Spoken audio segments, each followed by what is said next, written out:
Welcome back, folks, to another exciting edition of Let's Play Shadowrun Returns. As always, I am your host, J Square John Jeremy, and this is episode 6, Peeping Tom.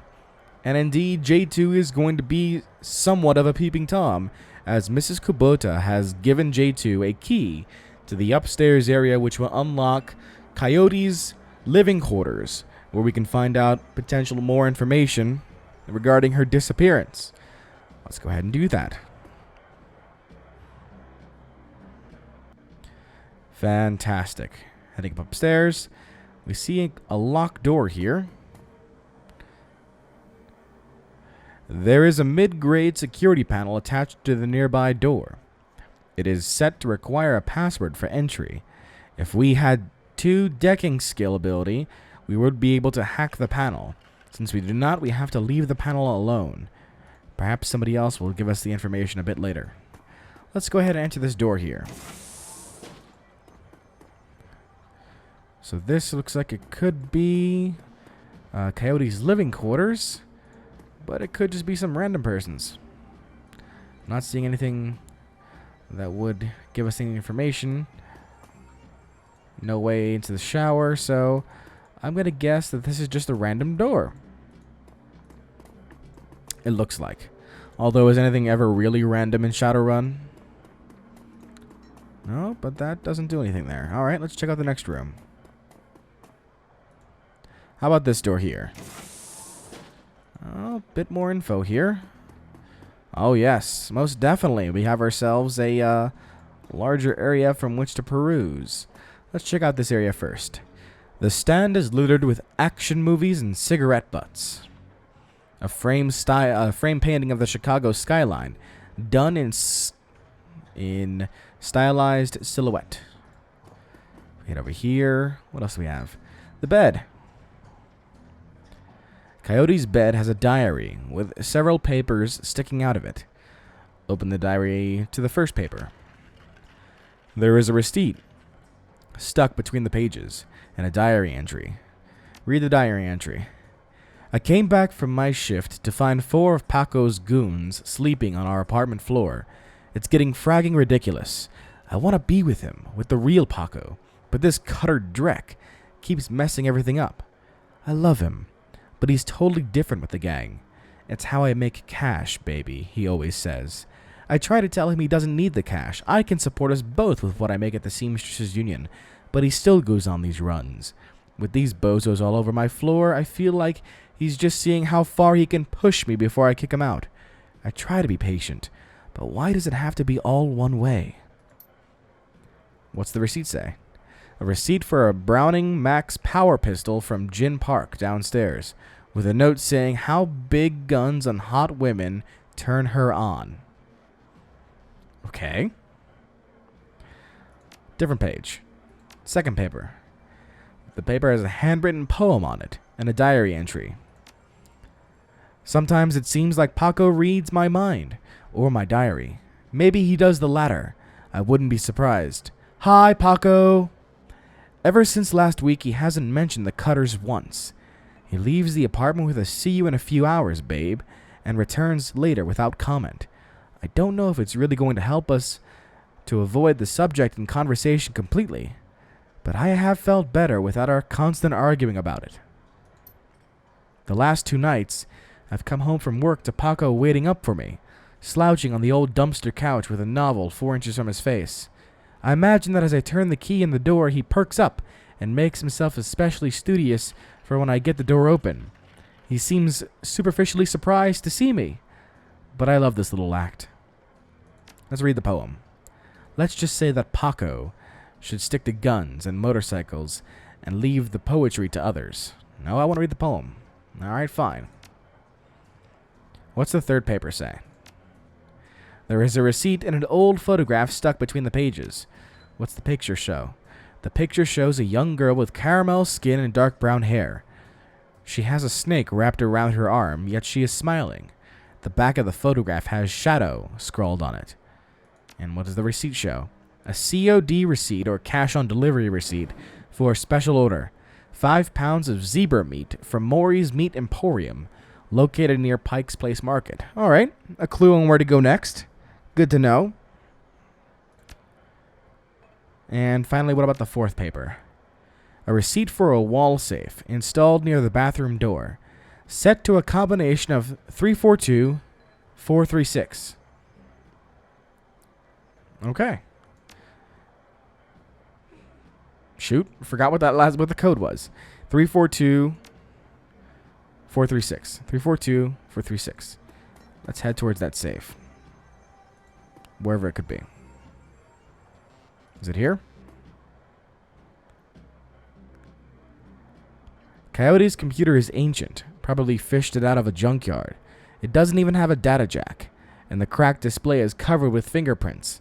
Tapping the keyboard causes the dust cake fans to spin up, only to display on-screen password. Without the password, the only other button on screen is a password recovery option. Let's leave the computer for now. 342, 436. The broken mirror was hiding a small safe. Oh, good. It did it itself. The safe beeps cheerfully in response, and the door comes open. What you got? Ooh. Fichetti's basic frag grenade. What would you like to do with this item? Well, let's swap it out with one of the med packs.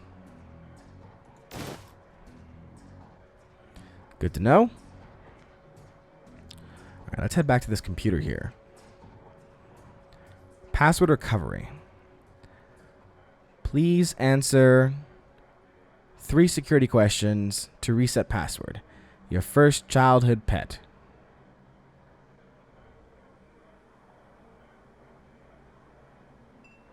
Shadow? Your favorite musical act. Nope, don't know. Oh, this is going to be a problem. How am I supposed to find out all this information? There's something over here. Looks like Coyote keeps her clothes on boxes on the floor. The diary didn't tell me all that.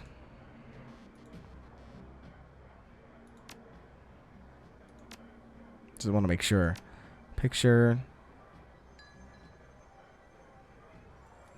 Spec receipt. Yeah. Second paper. Diary. Yeah, I don't know what the hell. God. How am I supposed to know all this?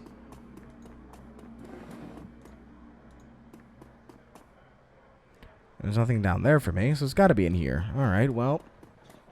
I guess we'll make guesses. Password recovery. Well, the snake is named Shadow. We know that. As for her favorite musical act, I don't know. Starfire. What is the name of your hometown? I'm going to say Chicago. Answer stored. Your password has been reset to NQ blah blah blah. Hey, I guessed right. Awesome. Did not know where to find the musical act information. Good job. The computer has a basic list of applications. Calendar. 3 days ago, meet with Delilah about gig. Today, meet Paco for date at Pike's Place Market, due in 30 minutes. Oh, looks like we're going to be heading to the Pike's Place Market right away. How about our contacts? Coyote's contact list is exactly one entry, someone named Paco. There is no comlink number or other contact information for him available. This does not seem like a very useful list of contacts. Access history. A quick scan of her recent searches shows the Coyote has been reading a great deal about hellhounds. It also suggests more than a casual interest in vintage action figures. Damn straight. Alright, so now the game wants me to go speak back to Mrs. Kubota. Is there anything over here that I need to worry about? Looks like no. Seriously, whose bedroom is this and how was I just able to get into it? That's my question.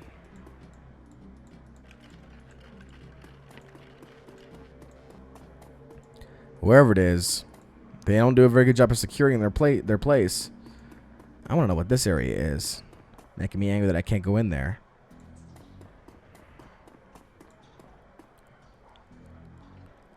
Alright, let's go ahead and speak back to Mrs. Kubota. Oh, God.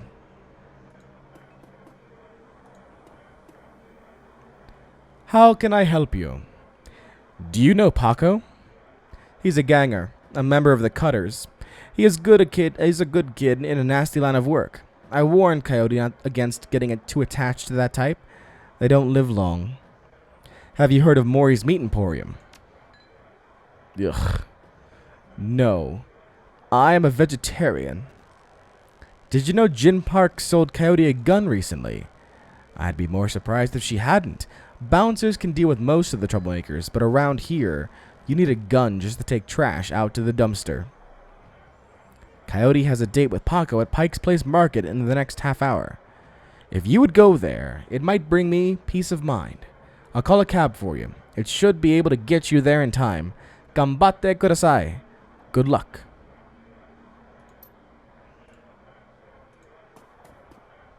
Okay. Do you still have things to say? No. Don't want to browse your wares. What about you, Kubota? I'll see you around. Okay, guess not. Not seeing anything here. No gigs at the moment. Oh, are you a job provider? I'll make a note of that for later. So it looks like Kubota wants me to head down to Pike's Place Market. I could do that. Head back out. In my ninja outfit of ninja-ness. Pike's Place Market. You catch a cab from Touristville to Pike's Place Market in a mercifully quiet ride that takes you from probably going to be mugged to probably going to be pay too much for your drinks. Compared to the urban wasteland of the Barrens, the downtown area is filled with modern buildings, lighted streets, and unbarred shops, all living beneath the shadows of massive corporate arcologies. For many, these arcologies are home. For others, they are hulking monuments to where the world went wrong. Famous for its fishmongers, Pike Place Market has been around since the early 1900s, overlooking the bay. Now, it's a market for all sorts of things, legal and illegal. A melting pot of the haves and have-nots. I was going to say haves there. Wow. Even though most of the shops are closed, the sights, sounds, and smells of the market hit you from the moment you step out of the cab. You'll have to forgive me, I'm a bit tired. All right, welcome to Pike's Place Market. A bunch of people in umbrellas all hanging around, and there's a person over here, Patrick is their name. So we head in the opposite direction. So this is, it looks like the Universal Brotherhood. Build a better tomorrow. Well, that just makes it awkward, doesn't it? So you guys aren't going to attack me or anything, right? Join us and change the world. Yeah, that sounds like that's likely. What's up, Patrick? The handsome young man turns away from the crowd and fixes you with his full, undivided attention. Sir, you are a beautiful human, but you could be so much more. That sounds great. Tell me more. Wonderful. The Universal Brotherhood is a family encompassing all metahumans, sexes, and sexualities. We all strive to be the very best we can, to live more fulfilled, happy, and productive lives, and to support each other in doing so. The first step is simply come and listen. Tomorrow night, Lynn Telestrian will be speaking about the importance of family in the Sixth World. Please join us tomorrow, and the secrets to a better life shall be revealed to you.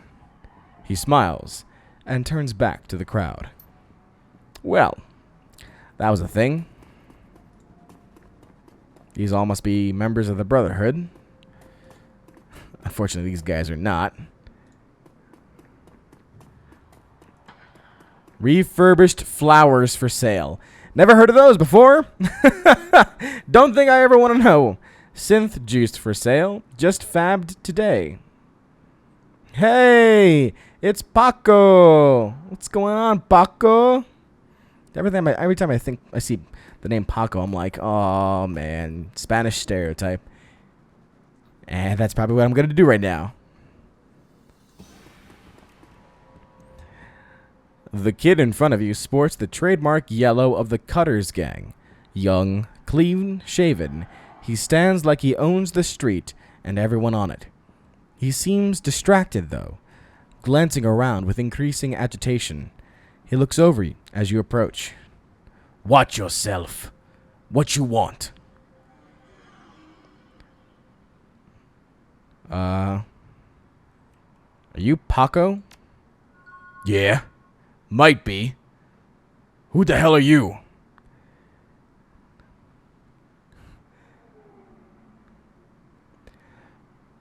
Relax. We're on the same team. I'm J2. I was just at the Union. Your girlfriend's gone missing, and I'm helping to find her. The tough guy swagger seems to drain out of Paco.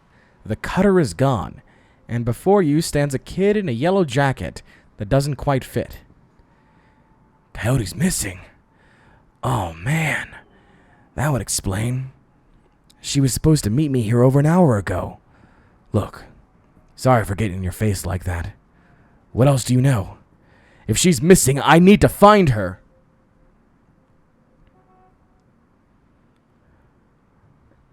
Ever heard of a place called Maury's Meat Market? Coyote had a receipt for some zebra meat from there. What? You been rummaging around her stuff? Yeah, that shop's just around the block. What the hell she would need zebra meat for, though, beats me. Do you know a fixer named Mr. Delilah? Coyote had a meeting with him a few days ago. I know of him, sure. Blake doesn't allow any cutters to take side gigs, though, so I got no reason to deal with him. Coyote hasn't said anything about taking new work. Wait a minute. Drek! I know where she went. Damn, why couldn't she wait? Damn it! Paco, slow down. Where did she go? The Royale Apartments. The landlord, Stevie J, runs a drug ring out of that hellhole. Coyote grew up there. Doesn't like to talk about it much. She's been looking for a way to settle the score with that guy for years. A few days back, I heard Mr. Delilah was looking for some runners to steal some sort of item out from under Stevie J's nose. She must have taken the job. I'm sure of it. And if her thugs caught her... There's a grim determination in Paco's eyes. I'm going over there. You coming?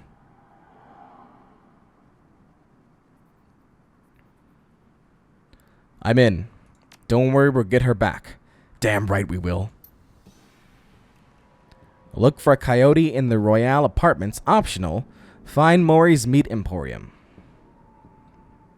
So where is the... looks like the meat markets would be over here somewhere. I mean, the Royale Apartments would be over here somewhere. So let's head over here. Oh, Paco's joined me as a partner in this. All right, let's take a look at Paco over here. And also spend up our karma here. 7 karma. Woo! All right. What do I want to upgrade here? Can't upgrade that without upgrading this. Strength. Boom, strength done. And... do I want etiquettes? I don't know if I want etiquettes. Quickness? But that's for ranged combat.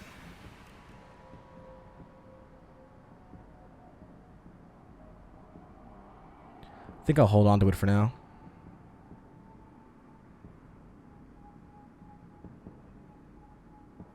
Yeah. I'll hold on to it for now. Paco! Race human, gender male. What kind of inventory does he have? An Uzi. An Uzi 3, the most popular SMG in the world, as well as a baseball bat. And he has 2 basic medkits. Any cyberware? Nope. Alright. Question is, where do we go now from here? We were looking for the meat market.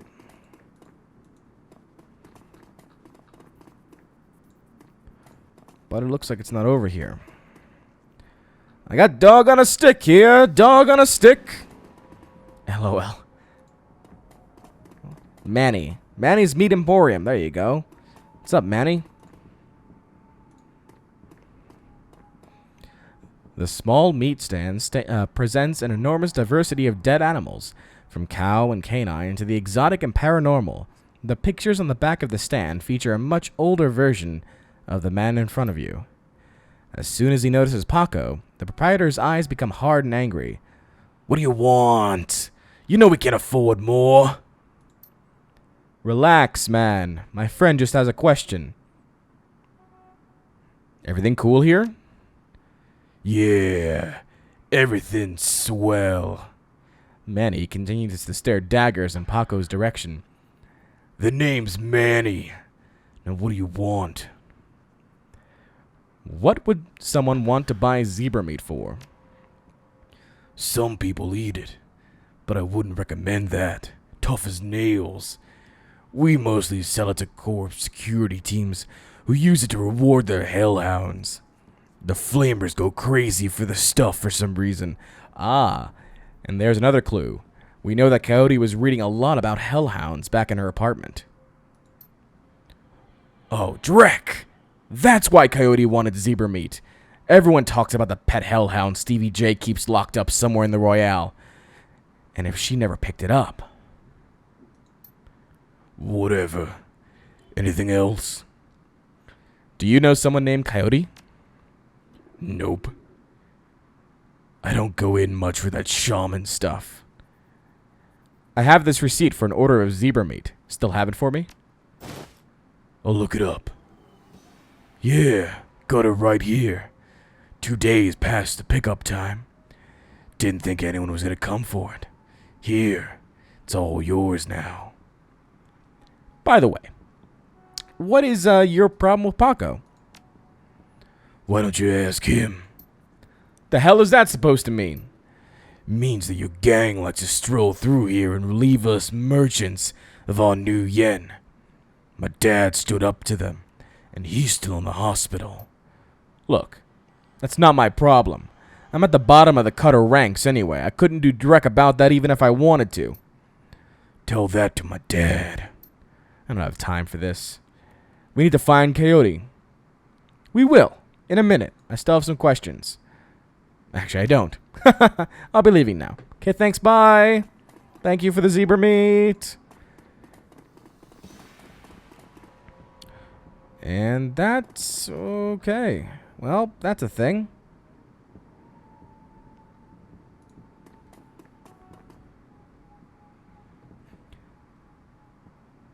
Aww. As your eyes adjust to the flashing lights, you spot the body of a woman, dead on the pavement behind the police line. Panic spreads across Paco's face. Oh no! Is that Coyote? This isn't happening. God damn it! Pull yourself together. Take a look. Is that her? Paco steps forward and breathes a huge sigh of relief. No, it's not her. Thank God. Look, let's not hang around here too long, alright? Too many Lone Star pigs around. Paco looks over at the victim again. It's too bad. Whatever happened here, I'm not gonna let anything like this happen to Coyote.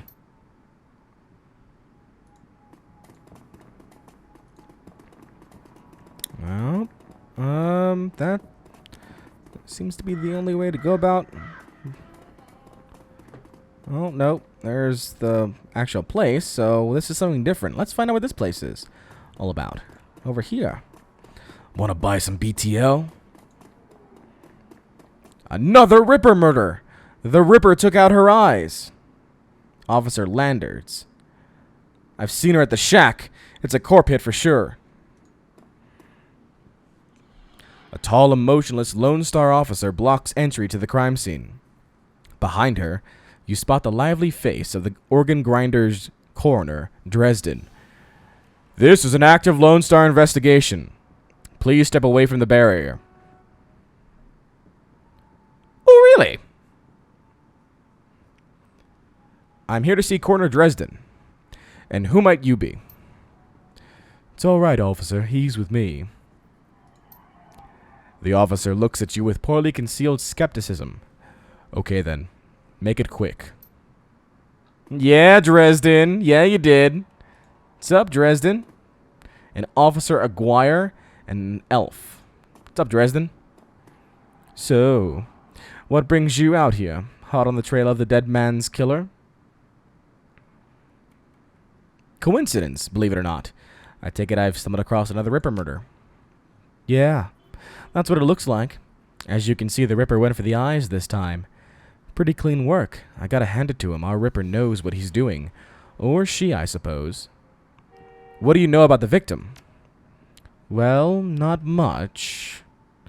She's been dead for about 3 hours. Her name was Lucy Warden. Worked at the Stuffer Shack just round the corner. Looks like she was just leaving work when it happened. Can you tell if she was subdued in some way before her eyes were removed? That's the strange thing. There doesn't seem to be any sign of a struggle. Not a single bruise on her body. Yet, she was clearly alive when the eyes were taken. Died of blood loss shortly thereafter.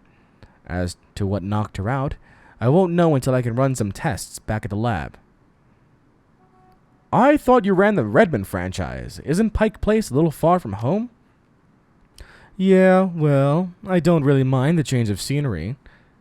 The coroner for the downtown branch is out on maternity, so I told management that I'd cover for her on this one. Plus, I want this sicko caught. Any sign of magic use here? There was evidence of an unusual explosion in the alley where Sam died. Now there's an interesting thought. No, nothing obvious, though. I'm sure when McCluskey shows up, he'll call in a full magical forensics team, though, just to be sure. So, the Ripper takes Sam Watts' liver and this woman's eyes. Any theories? Trophies of some sort, I suppose. Probably of some symbolic significance to the killer. Beyond that, I couldn't speculate. That's enough questions. Thank you, Dresden. Hey, I figure if I help you out, there's a better chance to get this scumbag off the street a little sooner. McCluskey wants the Ripper in a cell, sure, but he couldn't care less if it takes another dozen murders. Good luck out there, eh? Dresden starts to turn back to the body, then stops. Speaking of McCluskey, you should probably get going soon, before he shows up. True enough. Let's go ahead and speak to Officer Aguirre here. The plainclothes Lone Star officer before you sports a tacky hat and a crooked grin to match. So you're the one who's working for the dead man, eh? McCluskey warned us you might be sniffing around after the Ripper. Lucky for you, I got here before McCluskey. I'm Officer Aguirre, pleased to meet you.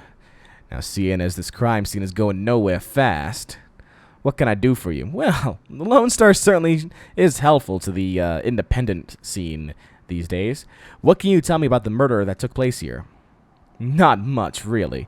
We know it's been about 3 hours ago, and we know that her eyes have been surgically removed. Didn't need Dresden to figure that much out. He's been looking at the body, though, so he might have more. Me, I've been scanning the rest of the scene and looking for witnesses, but no luck so far. Damn Ripper might as well have been a ghost. I take it you and McCluskey don't exactly see eye to eye. Let's just say McCluskey and I have conflicting interests. Do you have any leads on the Ripper that I should know about? Ha! Plenty, if you ask McCluskey. But the truth is, we're as clueless as you probably are. Thanks for your time, officer. Hey, hold on a minute there. You haven't put in a donation for the Lonely Orphans Fund. The Lonely Orphans Fund? Yeah, see? You make a contribution to the fund. I put you on a list and let you know the next time we find any orphans that you might be interested in.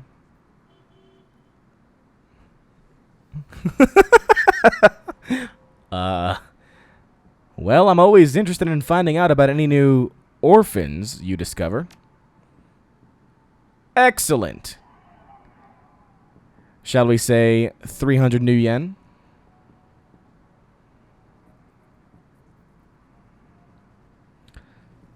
All right, you've got a deal. His face splits into a wide grin. Excellent! I'll start an account for you. We get any useful new leads on the Ripper, I'll give you a call.